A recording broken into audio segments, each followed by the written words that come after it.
안녕하세요. 반갑습니다. 한국인재디자인연구소의 손승태 대표입니다.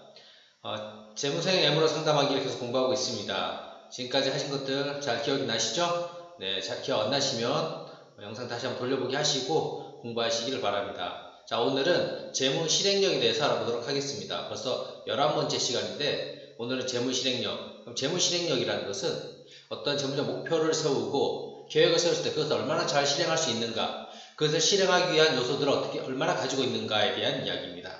자, 한번 보겠습니다. 우선 재무 실행력은 5가지 요소로 이루어져 있습니다. 제일 첫 번째, 꿈 목표가 있는데 이 꿈 목표가 있느냐, 얼마나 명확하게 있느냐가 재무적인 목표를 실행하는 데 있어서 굉장히 중요한 역할을 해줍니다. 두 번째, 도움 욕구. 이것은 도움을 받는 욕구입니다. 도움을 받는 게 재무적 목표를 실현하는데 왜 필요하지? 라고 생각할 수도 있지만 이 도움 욕구는 다른 사람의 도움을, 다른 사람의 지식을, 다른 사람의 어떤 컨설팅이나 이런 것들을 받아들이는 것을 말합니다. 이것이 낮은 경우에는 이걸 잘 안 받아들입니다. 그러면 어떻게 될까요? 전문가의 도움을 받아야 되는데 잘 안 받는다. 또한 무엇보다도 도움 욕구가 낮다는 얘기는 여러분의 도움을 잘 안 받겠다는 얘기인 것입니다. 그래서 재무 전문가인 여러분의 도움을 잘 받기 위해서는 이 부분을 좀 신경 쓸 필요가 있습니다. 그 다음 세 번째, 언행일치가 있는데 언행일치는 뭐 단어에서 알 수 있다시피 자기가 말한 걸 얼마나 지키느냐. 자, 이거는 왜 중요할까요? 재무 상담에서. 네, 이 부분은 하기로 한 것들을 얼마나 잘 실천해 나갈 것인가, 이런 실행을 하는 데 있어서 굉장히 중요한 요소가 되겠죠. 또한 언행일치가 중요한 이유는 여러분이 중요하게 여기시는 계약 중도 해지와 관계가 있기 때문에 그렇습니다. 이게 높은 사람들은 한번 하기로 한 것들은 끝까지 밀고 나가는 경향이 있기 때문에 중도 해지가 잘 일어나지 않겠죠. 근데 이것이 낮다면 계약 단계에서도 좀 조심하실 필요가 있습니다. 다음, 가족 책임감. 가족 책임감과 재무 실행력, 네, 굉장히 밀접한 관계가 있습니다. 가족에 대한 책임감이 높으면 높을수록 중도 해지도 잘 일어나지 않고 뭔가 변화를 계획했을 때 그것을 실천해 나가는 그런 확률은 높아집니다.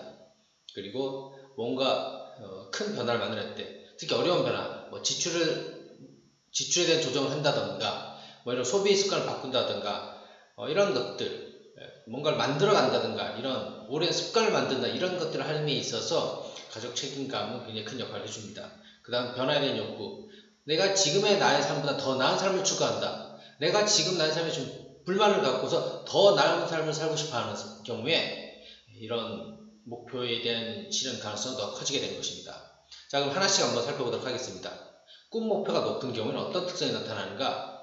꿈 목표가 높은 사람은 보통 열정적입니다. 그렇겠죠. 뭔가 해야 될 일이 분명한 사람들, 가고자 하는 목적지가 분명한 사람들, 그런 사람들은 주변을 두리번거리지 않고 열심히 갑니다. 달려갑니다. 그리고 또 하나 중요한 것은 꿈 목표는 출발을 하게 하기도 하지만 뭔가 변화를 시작하게 하는 것도 있지만 더 중요한 역할은 바로 지속성입니다. 예를 들어서 내가 이제 오늘부터는 친구가 술 먹는 거를 한 달에 5번에서 4번으로 줄여야지, 3번으로 줄여야지 했을 때, 또는 나는 이제 명품 가방 사는 걸 좀 줄여야지 했을 때 그 이유가 무엇이냐에 따라서, 그 목표가 무엇이냐에 따라서 그 목표가 별게 아니다. 그냥 내년에 여행 한번 가볼까? 라는 가벼운 목표였다면 술약속이 생겼을 때 그것을 뿌리치기 쉽지 않겠죠. 백화점 가서 구경을 하고 있는데 가방이 날 부릅니다. 그때 거절하는 것이 쉽지 않습니다. 그러나 그 목표가 분명하다면 내가 정말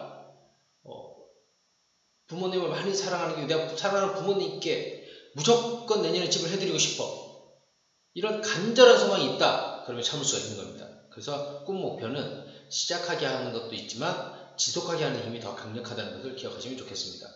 그래서 꿈 목표를 체크하실 때 이거 있으니까 시작하셔야지 하는 개념도 있지만 여러분 입장에서 봤을 때 이것을 얼마나 지속해 나갈 것이냐에 대한 척도도 될 수 있는 것입니다. 또한 동기부여가 잘 되어 있는 경우가 많고 목적성 있는 경우가 많습니다. 그리고 성과 중심적인 사고를 하는 경우를 많이 볼 수 있습니다. 자, 다음 도움에 대한 욕구를 보겠습니다. 도움에 대한 욕구는 배움에 대해서 좀 열려있고 수용적인 경우가 많이 있습니다. 다른 사람 얘기를 할 때 잘 듣습니다. 그리고 생각이 유연하고 그리고 조화도 잘 이룹니다. 그리고 효과적이고 효율적인 것을 좋아하는 성향을 바로 도움 요구에서 볼 수 있습니다. 그래서 이 도움 요구가 높다 그러면 이 사람 가르쳐주면 잘 배우겠구나, 내가 뭔가를 줘도 잘 받아들이겠구나, 유연한 사고를 하겠구나, 효과적이고 효율적인 걸 추구하겠구나, 이런 걸 알 수가 있는 것이죠. 다만 이것이 낮다 그러면 내가 주는 정보를 잘 안 받아들일 수도 있겠네 라는 생각을 하시고 그에 대한 대비를 하셔야 되는 겁니다. 자, 언행일치가 높은 경우에 당연히 약속이 아주 중요하고요. 그리고 책임감이 있습니다. 그리고 뱉은 말은 실천해내는 실행력이 아주 좋습니다. 그리고 마감을 잘 지키고요. 결과에 대해서 결과를 만들어내는 이런 성향을 가지고 있습니다. 그렇기 때문에 언행일치 높은 사람은 약속을 잘 지키셔야 됩니다. 언행일치가 높다, 진단 결과를 봤는데 언행일치가 높게 나왔죠? 그러면 약속을 굉장히 신경을 많이 쓰셔야 됩니다. 과정에서도 신경 쓰셔야 되고 시작부터 신경 쓰셔야 됩니다. 그리고 책임감이 있기 때문에 나도 약속을 잘 지켜야 되지만 그 고객 역시도 약속을 잘 지킬 것이라는 기대를 하셔도 크게 문제가 없습니다. 그리고 둘이서 쭉 이제 컨설팅 하시면서 상담하시면서 계획을 세우셨다면, 그리고 실천 계획까지 세우셨다면 그것을 잘 실행할 것이라고 기대를 하셔도 좋습니다. 다만 이런 것이 언행일치가 낮다 그러면 어떻게 신경 쓰셔야 될까요? 중간 점검을 좀 많이 하셔야 됩니다. 그리고 에너지가 떨어지기 전에, 마음 식기 전에 계속해서 동기부여를 해줄 필요가 있습니다. 그리고 무엇보다도 중도 해지가 일어나지 않도록 관리하실 필요가 있겠죠. 책임감이 높은 경우에 때는 좀 이렇게 진득하고 우직한 스타일인 경우가 많이 있습니다. 그리고 좀 믿음이 가고 또 따뜻한 마음을 가지고 있고, 또 퇴근 시간이 매우 중요하기 때문에 상담을 늦은 시간에 안 할 가능성도 있습니다.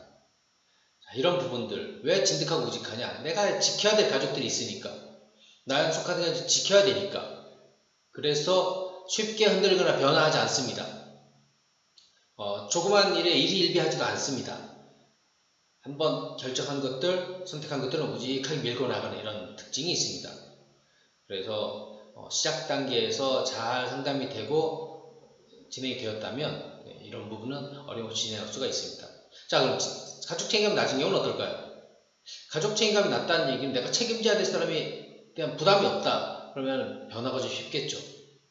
그리고 또 하나, 가족 책임감이 높은 경우에는 제안할 수 있는 상품 어떤 걸까요? 다른 사람을 위한 것들, 다른 사람에 의한 대비 쪽의 상품들이 더 설득력이 있다면, 가족 책임감이 낮은 경우에는 자신에 대한 상품들에도 관심이 많은 경우가 많이 있습니다. 그래서 이런 부분도 상담하실 때 참고하시면 좋겠습니다. 마지막, 변화 욕구. 변화를 추구하는 사람들, 이분들 어떤 특징이냐? 성장하고 싶어 하고요. 현재의 어떤 불만족 상태를 극복하고 싶어 합니다. 현재에 대해서 만족을 못하는 경우가 많이 있습니다. 근데 이 불만족이라는 것은 변화의 시작이기 때문에 그렇게 나쁘다고 볼 수만은 없습니다. 그리고 도전적이고요. 기획도 잘하고 새로운 것을 추구합니다. 그래서 제안을 할 때에 새로 나온 상품들, 새로 나온 어떤 정책들, 이런 것들이 반영된 것들을 제시하실 때도 도움이 많이 될 수 있습니다. 자, 변화되고 요구가 낮다면요. 그러면 새로운 것들, 새로운 변화, 이런 것들 시도를 힘들어하거나 싫어할 가능성이 있습니다. 그래서 이런 부분들도 잘 점검하셔서 거기 상황에 맞게 대비를 하시면 되겠습니다. 정리하겠습니다. 재물적인 목표를 실행하는 데 있어서 꼭 필요한 요소 5가지. 꿈 목표, 도움 욕구, 언행일치, 가족 책임감, 변화 욕구. 이 부분들이 얼마나 잘 균형 있게 이루어져 있는지를 보실 필요가 있습니다. 그래서 특별히 낮은 부분이 있다면 그 부분을 좀 신경을 쓰셔야 되고요. 어떻게 신경 쓰시면 좋냐? 꿈 목표가 좀 낮다면 작은 목표부터 설정하고 실천하시면 좋습니다. 작고 짧은, 그래서 실천하기도 쉽고, 그 다음에 단기간에 할 수 있지만 그래도 유의미한 것들, 그래서 목표를 세우고 이루어가는 데 재미를 좀 느끼게 하시는 게 필요할 것이고요. 도움 욕구가 낮은 분들에게는 전문성을 좀 강조하실 필요가 있습니다. 그래서 당신이 혼자 있을 때, 일반인들 혼자 있을 때의 어떤 기대 수익과 아니면 성과와 전문가가 도와줬던 성과를 가시적으로 비교해 주는 것이 도움될 수 있습니다. 이런 것들은 일부러라도 그래프를 좀 만드셔서 보여주시는 것이 필요할 수 있습니다. 일종의 퍼포먼스가 될 수도 있습니다. 그러나 그 내용이 거짓이 아니기 때문에 조금은 과장되더라도 시각적인 표현을 해주는 것은 꼭 필요할 수 있습니다. 또한 언행일치가 낮은 경우에는 이것은 우리가 그 사람의 어떤 습관이나 태도를 바꾸기 좀 어려운 부분이 있고요. 다만 우리 입장에서는 그 부분에 대한 대비를 하고 조심을 하실 필요가 있겠습니다. 가족 책임감, 가족에 대한 할애하는 것들을 좀 낮은 경우에 늘릴 필요가 있고요. 또 가족 책임감이 너무 높다. 그러면 그 다음 조금 줄여주시는 것도 방법일 수 있습니다. 변화 효과가 높은 경우에는 그 변화를 충족시킬 만한 제안을 하시면 될 거고요. 변화 효과가 낮은 경우에는 그거에 대해서 또 너무 거부감 갖지 않도록 안정을 추구해가는 어떤 제안이나 상담도 도움이 되실 것입니다. 자, 이렇게 5가지 영역에서 알아봤는데 이 부분들을 좀 잘 살피셔서 상담을 하시는데 꼭 활용하시기 바라겠습니다. 네, 재무실행력 이 5가지가 골고루 갖춰졌을 때 여러분과 함께하는 그 상담 과정, 컨설팅 과정이 원활하게 진행이 될 것이고, 또한 뭐 계약에도 물론 관계가 있고요. 그리고 계약이 유지되는 것들도 관계가 있습니다. 그래서 꼭 살펴보시고 진행하시길 바라겠습니다. 자, 이상으로 재무실행력 5가지에 대해서 알아봤고요. 자, 다음 시간에는 12번째 재무장애. 재무장애는 재무실행력과 반대되는 개념이라고 볼 수 있는데, 재무실행력이 도움이 되는 요소 5가지라면 재무장애는 또 재무적 목표를 실천하거나 변화를 만들어가는 데 있어서 방해가 되는 7가지 요소에 대한 이야기를 나눠볼 것입니다. 자, 오늘 재무실행력 잘 기억하시고 복습해 보시고 적용해 보시고 숙달하시길 바라겠습니다. 이상으로 재무실행력 부분에 대한 재무상의 애무로 상담하기 재무실행력 부분을 마치도록 하겠습니다. 네, 감사합니다.